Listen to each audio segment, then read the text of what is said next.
नमस्कार बच्चों। कल हमने पार्ट 3 देखा था। आज मैं बाकी के क्वेश्चंस आपके साथ डिस्कस करूंगा। बस आपसे अच्छे से ध्यान देने के लिए और आपसे ये भी विनती है कि आप लोग प्लीज अगर आपको कोई डाउट है, अगर कुछ समझ में नहीं आता तो उससे रिलेटेड क्वेश्चंस आप लोग कमेंट में लिख सकते हैं। मैं कमेंट में आंसर कर पाऊंगा। तो चलिए बच्चों आगे चलते हैं और आज पार्ट 4 में हम क्वेश्चन नंबर 4 को देखते हैं। Let's look at the question number 7 देखते हैं। तो चलिए बच्चों क्वेश्चन नंबर 7 की ओर आगे बढ़ते हैं। अगर आपको कोई डाउट है प्लीज आप लोग कमेंट में लिखिएगा, मैं उसके आंसर करूंगा। Happy learning. Which of the following is the best possible application of calcium oxychloride? First of all, we should know what is calcium oxychloride. We write it as a CaOCl2. We also call this calcium oxychloride as a bleaching powder.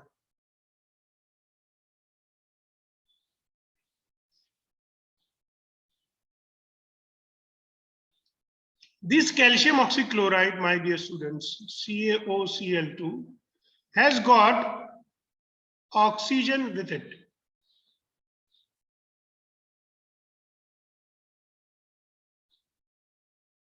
So it can be utilized as an oxidizing agent.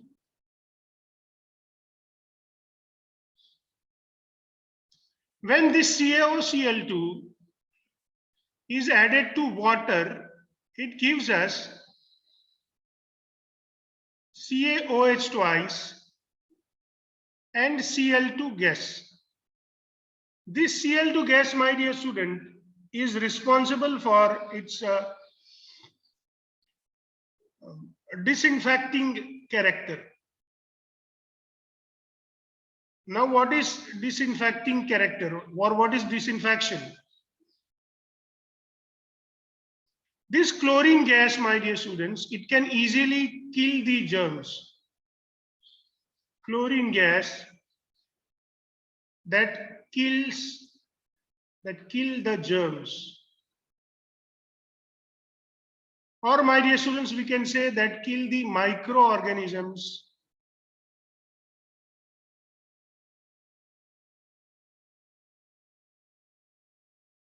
like bacteria, fungi or fungi, etc. So now if we look at the various uses, my dear students, we would come to know the exact.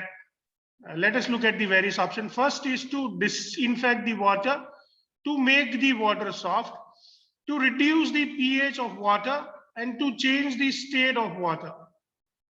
Now, this is what it is written, my dear students, over here. When we look at this, then to make the water soft, my dear students, we generally use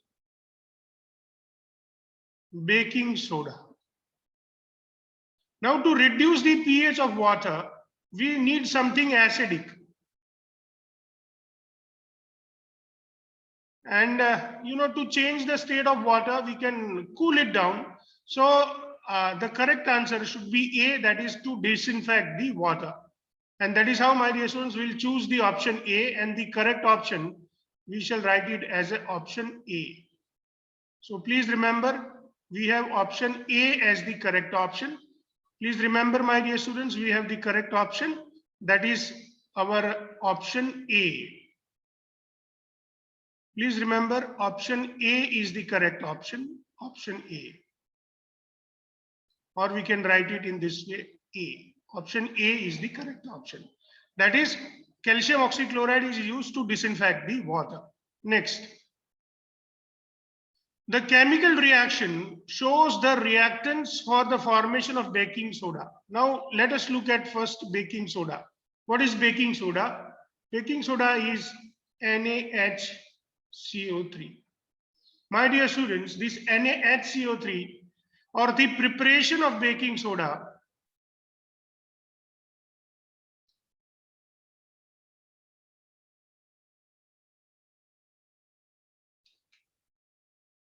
is a very interesting chemical reactions in the syllabus of 10th standard. It is the only chemical reaction that has got, what are the speciality? Let me tell you, my dear students, that it has got 4 reactants. See, the preparation of baking soda is the only reaction in the syllabus of the 10th standard that has 4 reactants.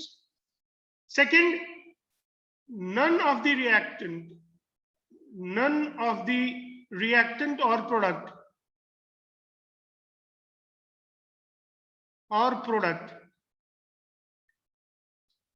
has a stoichiometric coefficient,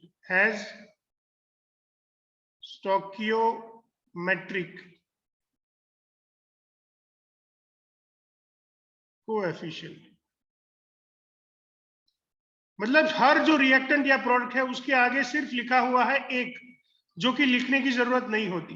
तो ये 2 speciality होने की वजह से, these are the 2 special things about the preparation of baking soda.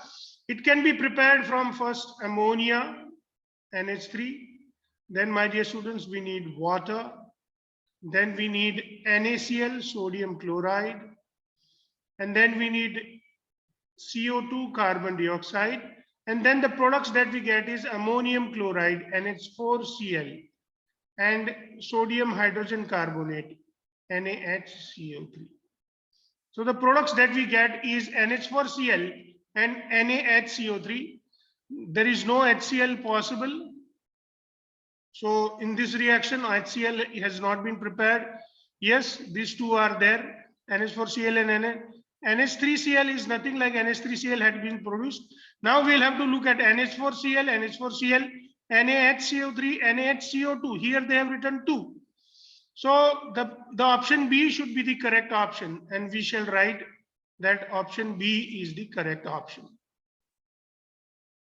Now, my dear students, what is the use of washing soda? So first let us recall the points about washing soda. Washing soda is nothing but sodium carbonate decahydrate. So we can write for it as this Na2CO3 into 10H2O. Here this 10H2O is known as water of crystallization. Please remember, this is what it is known as, the water of crystallization. So now, what are the various uses of sodium carbonate decahydrate, Na2CO3 into 10H2O, to make water alkaline? Now please remember that it can be prepared from NaOH and H2CO3. We'll take 2 NaOH and then we'll get Na2CO3 and H2O. So definitely it is prepared from the strong base and weak acid. So it's a basic salt. Then to change the state of water, we can heat or cool it. Then to lower the temperature of water, not much. To remove the permanent hardness of water. So that is what it is, the major use of this. To make water alkaline, generally, my dear students, we use NaHCO3. बच्चों, गुजरात में तो हम उसको खाने का soda बोलते हैं, खाने का सोडा, मतलब ऐसा सोडा जो कि खाने में यूज होता है, उसको हम खाने का सोडा बोलते हैं. तो to make the water alkaline we should use NaHCO3, that is baking soda. So here we can say that the correct answer for washing soda is to remove the permanent hardness of water, and that is why we will write the correct answer as the answer D.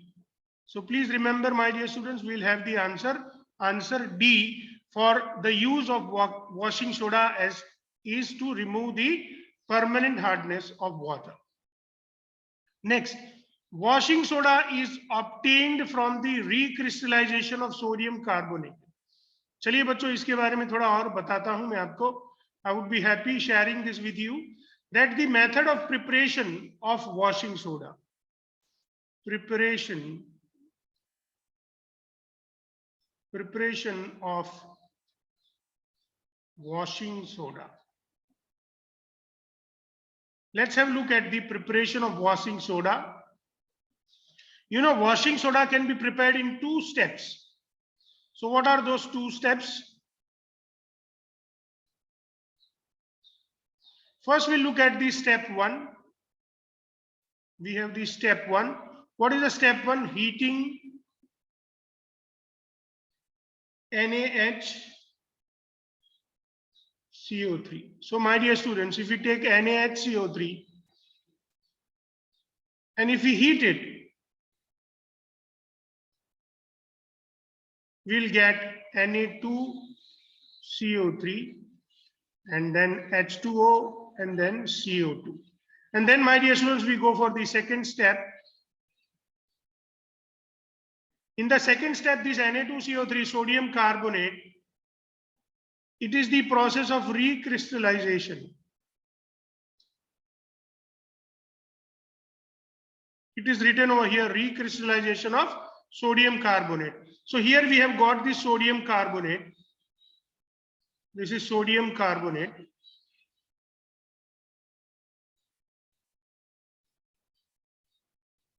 This sodium carbonate undergoes the process of recrystallization, my dear students.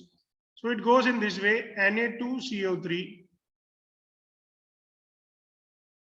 reacts with 10 molecules of water, and it turns out to be, you know, this process is recrystallization, and we get Na2CO3 into 10H2O. And this collectively known as washing soda. So now it's quite simple for you to answer this question. How is sodium carbonate obtained from baking soda? So this is what heating of NaHCO3, or we can say heating of baking soda. So baking soda में से sodium carbonate कैसे बनाते हैं? By heating the baking soda. This is the correct answer. By adding water to baking soda. No, ये step 2 हो जाएगा. By reacting baking soda with acid, no. And by reacting the baking soda with base, no. So the correct option is A. We'll write the option A as the correct option, my dear students. Then next, my dear students, let's go to the next question. Now see, this question is about when water of crystallization is removed from copper sulfate solution, how does the color of salt changes?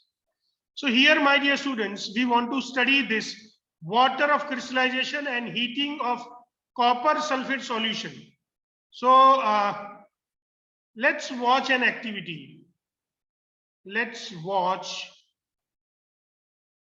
an activity, my dear student. Please, all of you, let's watch this activity, dear student, so that we can come to know how this water of crystallization in copper sulfate we can understand. At the same time, we can even understand about the change in color for this water of crystallization. So let's move forward and understand it, dear students. Let us look at this activity. I shall explain. Here you can see that we have the bottle in which we have the cupric sulfate, which is an extra pure cupric sulfate. We'll look at that and we'll understand the activity. Please pay attention. You can see that we have the cupric sulfate extra pure, which is copper CuSO4 into 5S2. Now you can see the color. You can see the color of copper sulfate. Copper sulfate is a blue colored substance. You can see even inside the bottle. Now, my dear students, I'm going to take this copper sulfate into a test tube. Please pay attention. You can see that I have a test tube, and in this test tube, I'm going to add the copper sulfate, which is blue in color.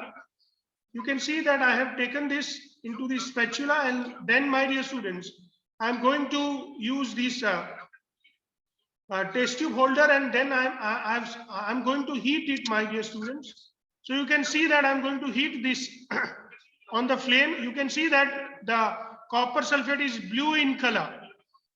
You can see the clear blue color. I'm going to heat it, my dear students.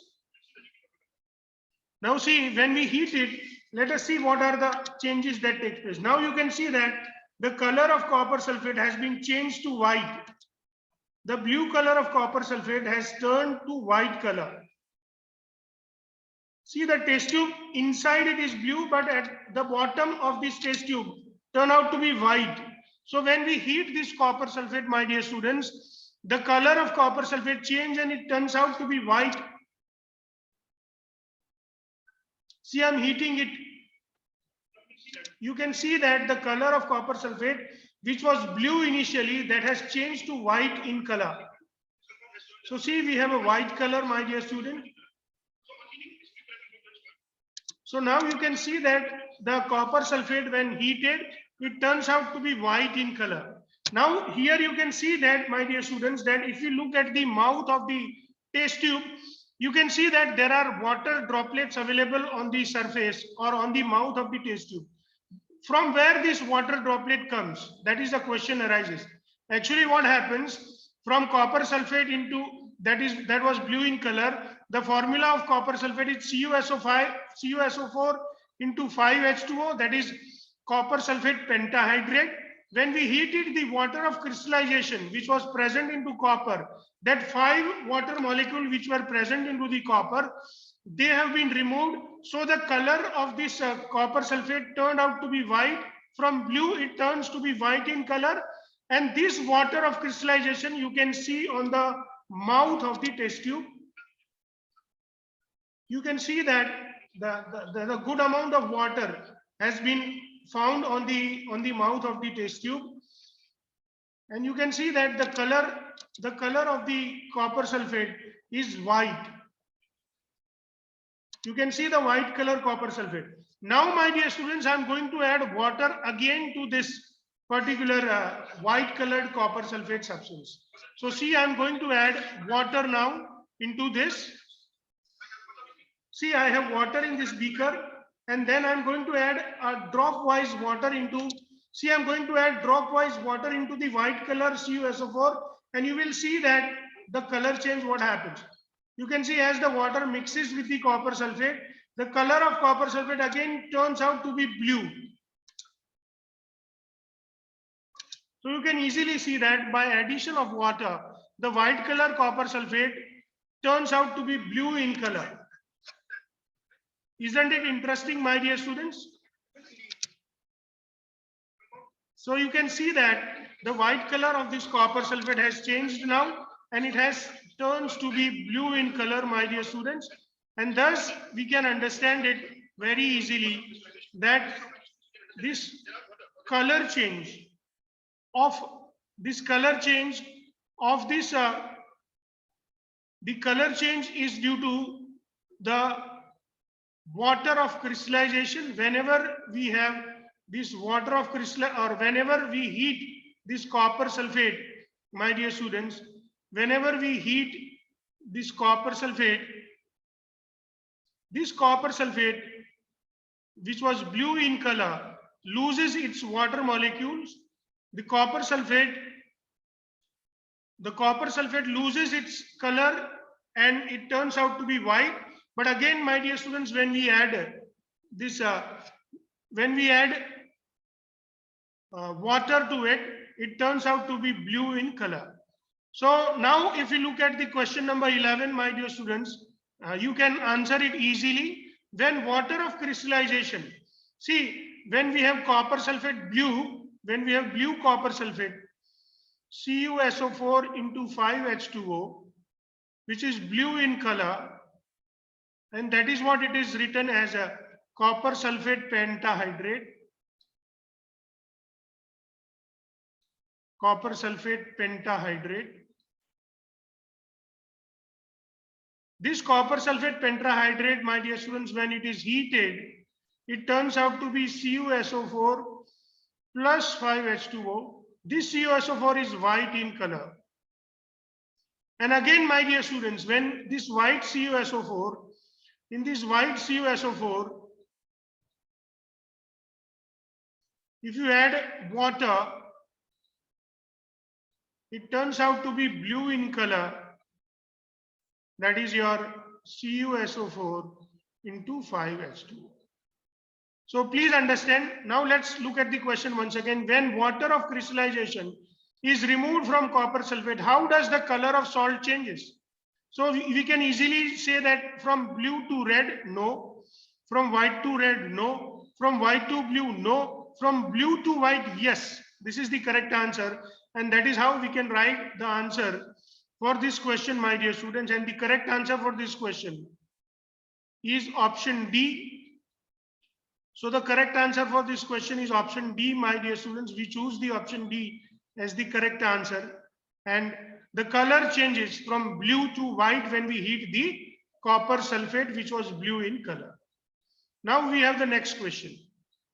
A student has 3 samples of copper sulfate crystals in a separate test tube X, Y, and Z. So let us write here, my dear students, we have X, we have Y, and then we have Z. These are the test tubes and they have the separate samples.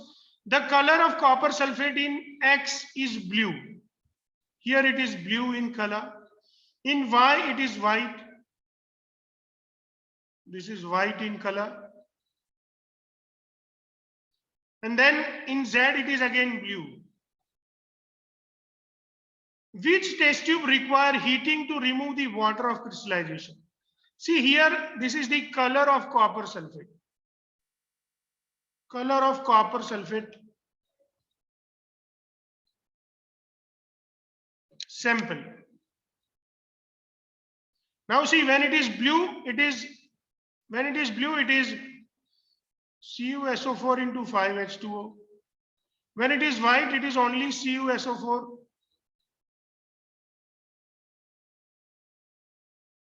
When it is white, it is only CuSO4.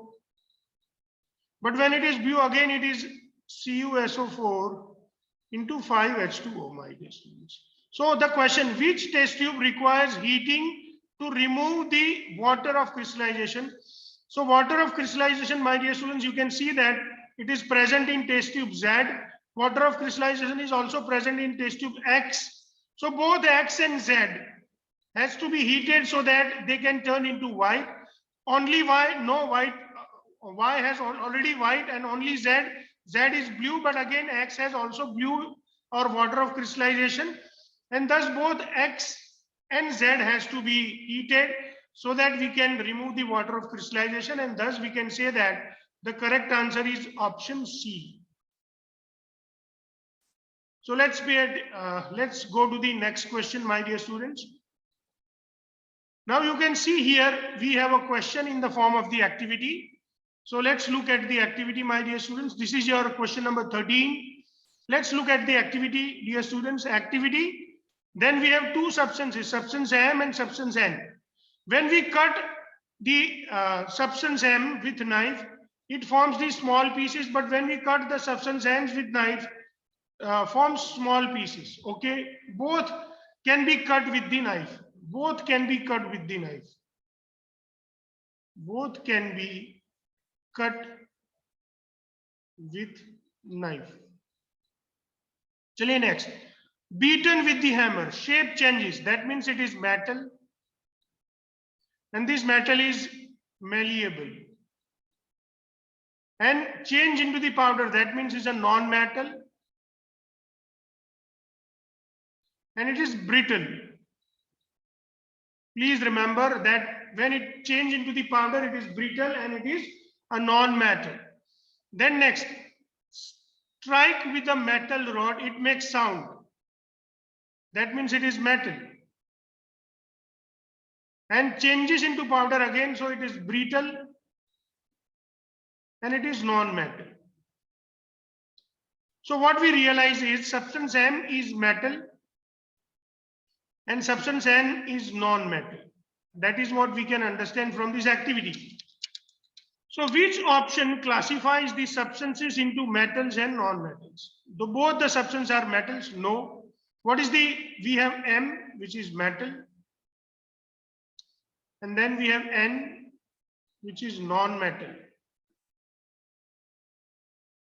So both the substances are metal? No. Both the substances are non-metal? No. Substance M is metal while substance N is non-metal? Yes. This option C is correct. Substance M is non-metal? No, this is not correct. So option C is the correct option, my dear students. And then we can write, or we can easily say that we have solved this puzzle, or we have solved this question. Now we'll look at the question number 14. Please pay attention, my dear student. We want to understand the question number 14. All of you, please pay attention. Hello, dear students. So now, my dear students, let's look at the question number 14. Which option classifies the substance based on their physical properties? Here you can see that we have the various options. We have option A, option B, option C, and option D.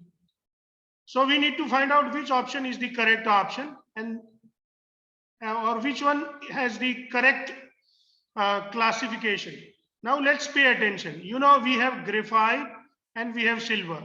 Silver is a metal, graphite is a non-metal. We have copper, we have iron, and we have rubber. Rubber is a non-metal which is used as an insulator. Iron is a metal which is malleable. Now the properties that we have to look into, they are the lustrous. So metallic lusters. Metallic luster is generally seen into the metals which have, you know, shining surface. Then good conductor of electricity. So, you know, generally metals are good conductor of electricity and non-metals are generally poor conductor of electricity. Malleable. We have seen lots of sheets of iron and copper and silver. So iron, copper, and silver are malleable. Graphite and rubber are not malleable and they are neither ductile, but they are brittle. And bad conductor of electricity, of course, rubber is a bad conductor of electricity, but graphite is a good conductor of electricity. So here, if we look at that, my dear students, we can see that good conductor of electricity, yes, copper is a good conductor of electricity, malleable, iron is malleable, bad conductor of electricity is rubber. But here, luster, if we look at graphite, we need to check it out from the textbook whether the graphite is lustrous or not. So, my dear students, let us take help from your textbook, dear students. So, when we look at the textbook of yours, my dear students, we can easily identify or we can understand it better whether my dear students, you have this, dear students, let us check it out that if you have your graphite is lustrous or not. So when we look into your textbook, my dear students, this is your textbook pages. I have brought it for you. And here we have the various exemptions or, you know, various points which are given for the non-metals, my dear students. So there are some exceptions into the non-metals. There are many exceptions for non-metals. My dear students, it is written in your textbook on the page number 39. On the basis of the observation, record and discuss. So there are some exceptions for metals. All the metals except mercury exist as a solid at room temperature. Then, my dear students, the next point that we have, please pay attention to these points. Gallium and cesium have very low melting points. These two metals will melt if you keep them on your palm. Then the very important point, please pay attention everybody, that I want to bring it to notice, which is related to this question, is iodine is a non-metal. Iodine is a non-metal, but it is lustrous. So the non-metal and lustrous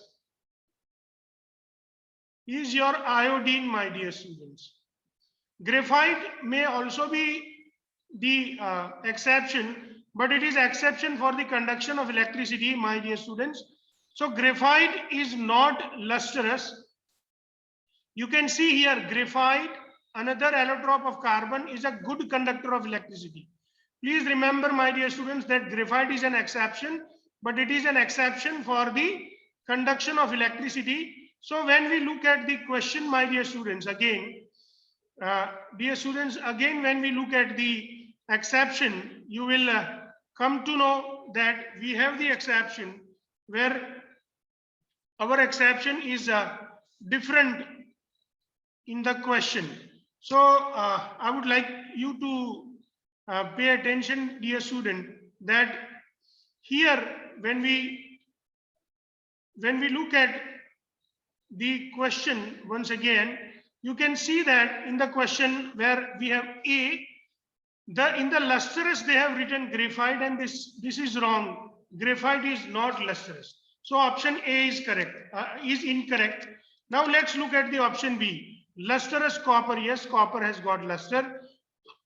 Good conductor of electricity, rubber, no. Rubber is not a good conductor of electricity, so option B is wrong.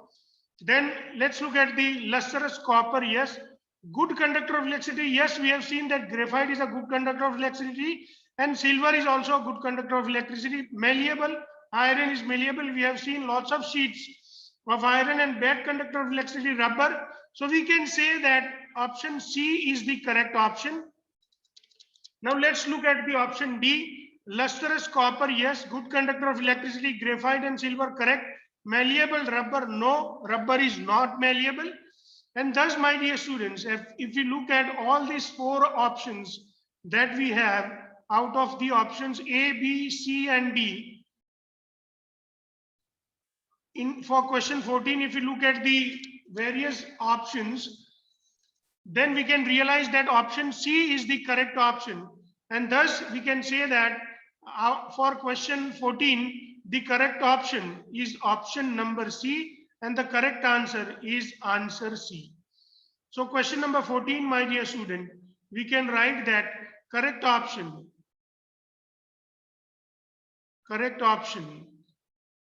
is your option C. Now let's look at the next question. Let's look at the question number 15, my dear students. The image shows an incomplete chemical equation of the reaction between iron and oxygen. 4Fe plus 3O2, that gives. So let me write it for you. We have 4Fe. Then we have 3O2. So we have here 6O. And here we have 4Fe. Now we need a product that has 4Fe and 6O. So here 4Fe, but 4 3s are 12O. Here we have 4Fe and 12O. Here we have 12Fe and 12O. Here we have 4 3s are 12Fe and 2 3s are 6O. And here we have 2 2s are 4Fe and 3 2s are 6O. Now you can easily identify the correct answer. Just we need to link. See, we need 4Fe, dear students. We need 4Fe and 6O. And you can see there is only option which is option D that has got 4Fe and 6O. Here we have 12Fe, 12Fe. Here we have 12O, though it has got 4Fe. So this option D is the correct option, and that is why, my dear students, we can write option D as the correct option. Let's go to the next one, that we have the question number 16. Question number 16, my dear students, let's look at the question number 16. Let us see, a student writes two incomplete chemical reactions, P4 plus 5O2 gas and Mg plus O2 gas. Now let me write this reaction for you, my dear students. We have P4 and 5O2, that gives. So at least, and then we have 2Mg and O2. So when we look at these reactants, my dear students, we come to know that we have 4p and 5 2s are 10O. Here we have 2Mg and 2O. So we need a product that satisfies both these conditions, that Mg must be 2 and O must be 2 into the second option, that is Y. And for option X, we need 4p and 10O. So let's check out all these options, my dear students. Here p is 5. So that is wrong, because we need 4p only. So here p is 5, which is wrong. MgO2, this may be right, but this is what it makes wrong. Here we have 4p, but O becomes 10, 4s are 40. So that is even goes wrong. Here 4p and 10O, yes, this is correct. And here 2Mg and 2O, yes, this may be correct. Here 4 5s are 20. So this is even wrong. So my dear students, the correct option is option C, and that is why we can say that the correct option is your option C. So you can easily understand, my dear students, that looking into the number of atoms present into the reactants, we can find out the correct options given into the answer. Now we have question number 17. Let's look at the question number 17. A student studying in the chemical properties of metal finds incomplete chemical reactions in his book as shown here. We have the reaction MgO plus HNO3, and then we have to find out the correct option. So my dear students, we have 1 Mg here, and then we have 1 O, then here we have 1 H, here we have 1 N, and then we have 3 O. Or if we divide it into this, we can have Mg plus 2, then O minus 2, then we have H plus, and then we have NO3 minus 1. Now you can see that all these options, now if you look at this H and NO3, Mg is plus 2. Please remember, my dear students, that in this option, when we look at the various ions, we can come to know that Mg is plus 2. Then O is minus 2. Then here we have H plus 1 and NO3 minus 1. Now, if we think of the double displacement, my dear students, if we think of the double displacement,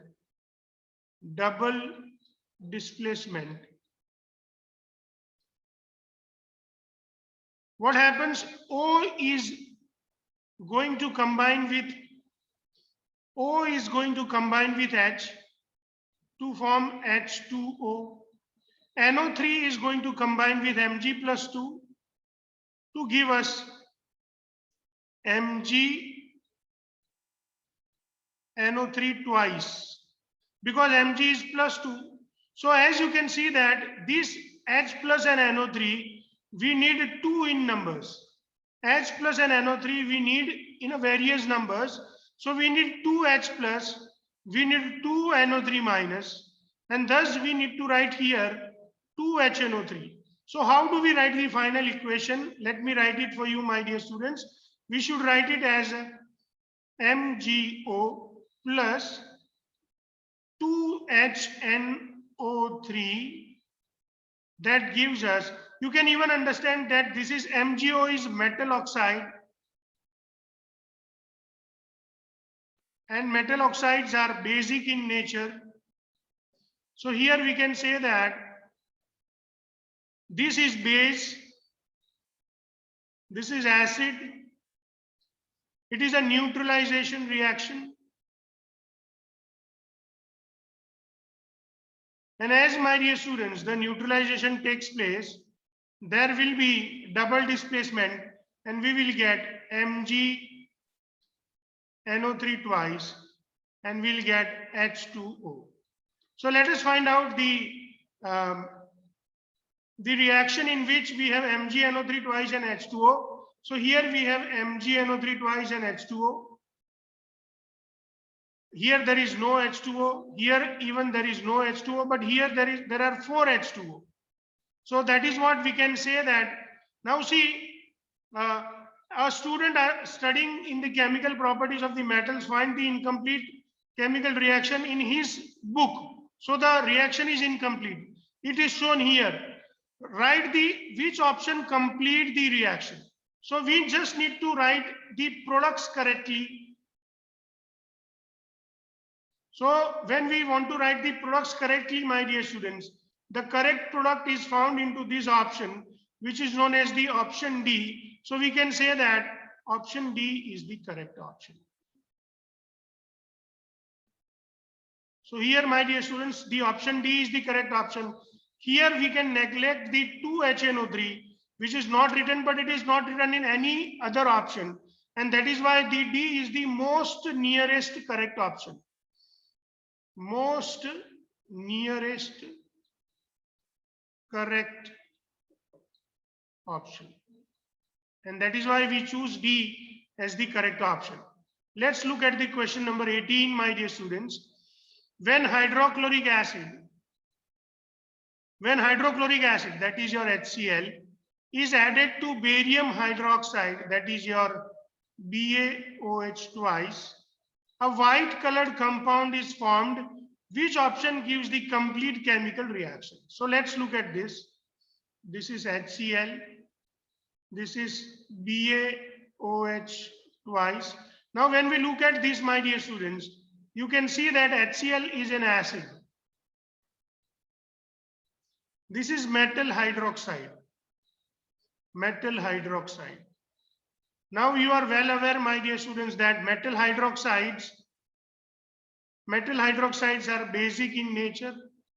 Acids, so HCl is acidic in nature. Again, acid reacts with base, that gives us salt and water. Now you can see here we have OH2, my dear students. So to give water, we need 2H. So we need to multiply this HCl with 2. So finally we can write the product as, you can see 2H and 2OH gives us 2H2O. And then we have Ba that combined with Cl, we have 2Cl. So we may get BaCl2, which is known as barium chloride. This is the white color substance.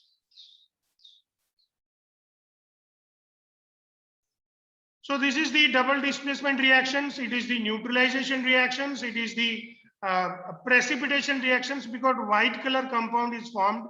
So it is a precipitation reaction. So now we'll have to find out which one is correct. See, 2HOH represents the H2H2O. Here 2HCl is not correct. Now we'll have to find out BaCl2, 2HOH. Here they have written 2HCl, but here they have written only one HCl. So we can say that option B is the correct option, and then we can write the correct option is option B, my dear students. So we'll write B as the correct option. So it was your, we have discussed quite a few number of questions, my dear students.